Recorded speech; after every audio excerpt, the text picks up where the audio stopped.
The Glowing Cat welcomes you. Thank you for joining me. I thought I'd have a change of a channel, change of name, because so much is actually changing in May 2020. There are 5 planetary retrogrades, and actually 4 of them happen in the next 7 or 8 days, 8 days from today. Actually, I'm posting this on, Saturday the 9th of May 2020, and we'll go right through till next Sunday, the 17th, because we've got a retrograde starting that day as well. So May 2020, I mean, the first big change was Pluto retrograde, and that was actually on April the 25th, but it has a real kind of May feeling about it. That was a couple of weeks ago now, but we are feeling the effect quite strongly, actually, in so many ways, because there's an aspect of Mercury to Pluto retrograde, and Mercury is the planet that rules the lungs. So with all the concerns and all the worries that we have going on in the world at the moment about lungs, it's going to heighten those, it's going to make those more difficult.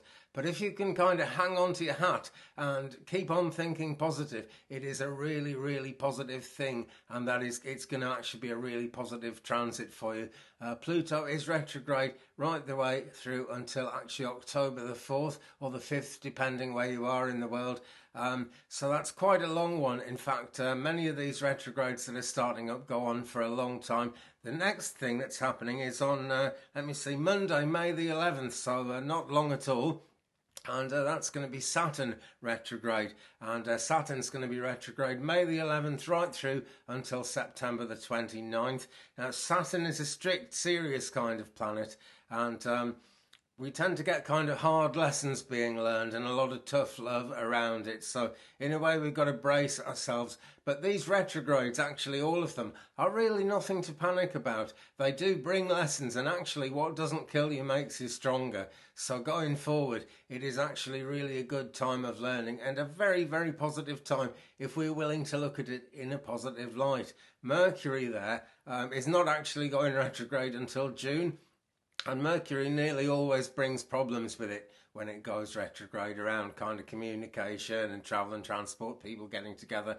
But that's just Mercury. The other retrogrades are different to that. But Saturn retrograde, we'll have to take a long, hard look at the responsibilities on our plate, particularly in a spiritual sense, particularly spiritually speaking, and that is going to be at 12:09 a.m. just into the wee small hours of Monday, actually late Sunday night Pacific, but 12:09 a.m. Eastern on Monday the 11th, and so really quite early in the morning UK and Europe as well. So then we don't get very much time off, because on May the 13th, going through until June the 25th, Venus goes retrograde. Now, this is quite a strong influence. Well, they're all strong influences, but this is a particularly strong influence because Venus is one of the closest planets that there is to the Earth. And really, this is probably the most noteworthy of the retrogrades. And all these retrogrades, by the way, are happening in the Taurus season, even the Pluto retrograde from April. It's all kind of happening when the sun is in Taurus, and the sun is the boss. The sun is what is in charge of everything. So there's a bit of bull in a china shop energy, and actually a lot of compassion around these things as well. So Venus is going retrograde, and Venus is actually in Gemini as it goes into that retrograde. It's going to be about redefining values, going through thinking of, via the idea of truth, thinking about truth. What values do we have around truth? Now, in this world, the way the world is and has been for quite a long time now, people often seem to want to get further forward in life by not just lying, although that happens, but by sort of bending the truth. Thinking, well, I could get away with this, really. I could get away with putting 35883@gmail.com up there, which is my email if you'd like a reading, by the way. So there you go, I've sort of got away with that. But I'm not trying to hide it from anybody. That's the thing. And this then, Venus retrograde, is all going to be about one of the biggest rules of the esoteric life, of spiritual practice, which is nothing hidden. You've got to be upfront or something. Venus retrograde is going to make us kind of reckon with our baggage around anything to do with money, romantic relationships, of course, because those are the 2 major influences of Venus. And we should be ready, to really kind of get real, using our own words as well, putting our thoughts into words so that we can work through the issues in an honest way and in a positive way as well. Then the very next day, right? Now, see what's the timing of that Venus retrograde? I didn't do that, did I? That is 2:45 a.m. on Wednesday Eastern, actually 11:45 p.m. on the 12th Pacific, and so again really early in the morning on Wednesday the 13th for us here in Europe. Then we come to Thursday the 14th, and Jupiter goes retrograde then. That's 10:32 a.m. Eastern, 7:32 a.m. Pacific, so even earlier, but actually a late one in the day as we experience it in Europe. It's just one day after Venus starts the retrograde, which is a moving backwards process. Planets look as if they're moving backwards, as sort of astronomers view them through telescopes, and as we see them in the sky, they seem to be moving backwards. It's just their path waving as they're going forward. But these things, all these kind of astrological observations have been observed for really thousands of years, as long as there's been astrology. Going back to, they say that astrology goes back to 3000 BC, but I'm sure people were looking at the skies and trying to work things out before then. So Jupiter, really the luckiest of the planets in astrology, and it brings a lot of blessings, expansion, growth, learning in all kinds of different ways in all different parts of our lives.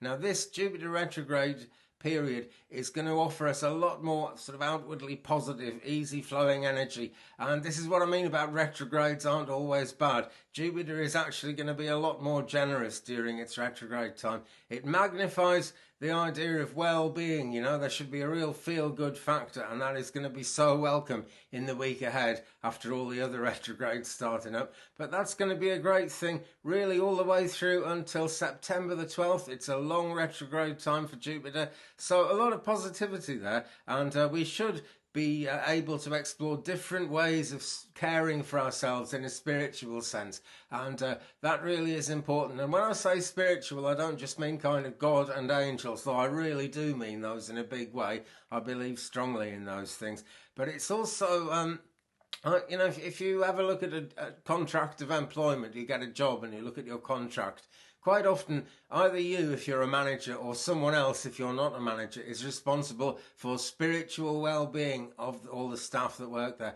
And that's about keeping people in good spirits and being happy. And that really is what we're talking about with the Jupiter retrograde. Spiritual self-care, contemplating, thinking about new philosophies on life, and maybe putting them into the practice with all the time we've got going through to September. Basically, discovery, finding new ways that we can expand our consciousness and that who we are as people can evolve and go forward with such positivity.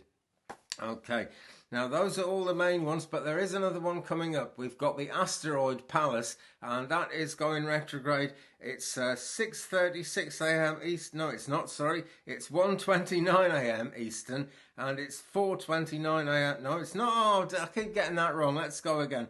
1:29 a.m. Pacific, 4:29 a.m. Eastern, so well into the morning of Sunday the 17th, which is about a week away from the day when I'm doing this video. Pallas actually goes retrograde. Now, Pallas isn't a planet, it's an asteroid. It's quite a lot smaller than any of the planets, but it has quite a powerful effect. It's quite significant in astrology. It represents the inner reason and the warrior of reason, some people call it, because sometimes trying to reason things out in this world becomes a battle because of all of the crazy things going on.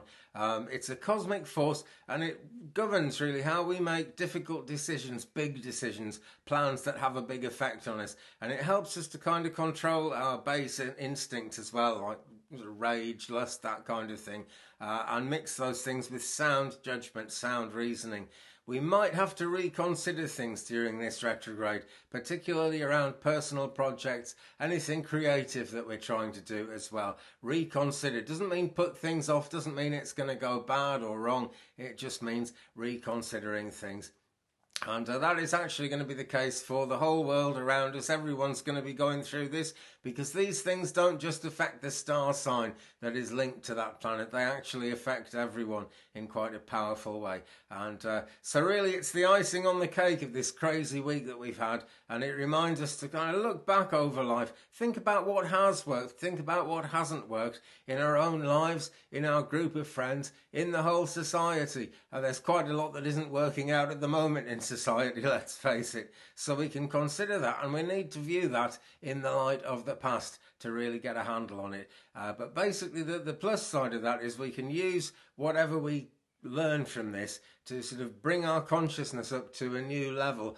And hopefully, particularly around Pallas and the Pallas retrograde, it's hopefully going to bring the whole society up to a new level. So that is positive. Let's take a quick look at what is actually else going on this week. We've got Moon in Gemini on Monday, 2:58 in the afternoon Pacific, 5:58 in the evening Eastern, much later in Europe. And have we? No, we haven't. That's Gemini.